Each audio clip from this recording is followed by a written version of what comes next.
దీప్తి మన్నే ఈ పేరు ఎవరికీ తెలిసి ఉండకపోవచ్చు, కానీ జీ తెలుగు ప్రేక్షకులకు రాధమ్మ కూతురు సీరియల్లో అక్షర క్యారెక్టర్ అందరికీ సుపరిచితమే. అక్షర పాత్రలో దీప్తి మన్నే తన్నైన నటనతో ప్రేక్షక అభిమానాన్ని పొందింది.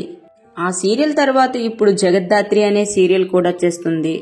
అయితే ఈ సీరియల్ జీ బంగ్లాలో ప్రసారమవుతున్న super hit serial Jagadhatri serial కి రీమేక్. అయితే దీప్తి కర్ణాటకలోని దావణగిరిలో జన్మించినప్పటికీ ఆమె తాతగారిది మాత్రం పశ్చిమ గోదావరి జిల్లా కావడం విశేషం. దావణగిరిలోనే ఇంటర్ వరకు చదివిన దీప్తి ఆ తరువాత ఫ్యాషన్ డిజైనింగ్ కోసం బెంగళూరు వెళ్ళింది. దీప్తి ముందుగా తన అదృష్టాన్ని వెండితెరపై పరీక్షించుకుంది. కన్నడ, తమిళ, తెలుగులో పలు సినిమాల్లో నటించిన ఆమె తరువాత బుల్లితెర వైపు అడుగులు వేసింది. కన్నడలో పద్మావతి సీరియల్ తో విశేష గుర్తింపు దక్కించుకుంది. సీరియల్ సూపర్ సక్సెస్ అవడంతో తెలుగులో రాధమ్మ కూతురులో తొలి ఛాన్స్ దక్కింది.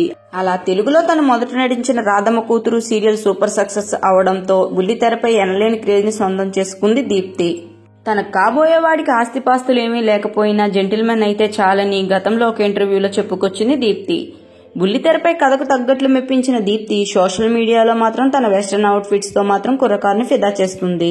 ఇప్పుడైతే ప్రస్తుతానికి జీ తెలుగులో ప్రసారం అవుతున్న జగద్ధాత్రి సీరియల్లో నటిస్తున్న దీప్తి తన షూటింగ్ లేని టైంలో వెకేషన్స్ ని ఎంజాయ్ చేస్తుంది.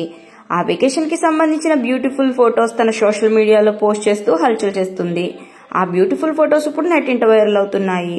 మరి దీప్తి వెకేషన్ ఫొటోస్ మీరు కూడా చూసేయండి. వీడియో నచ్చితే లైక్ చేసి షేర్ చేయండి. Thanks for watching.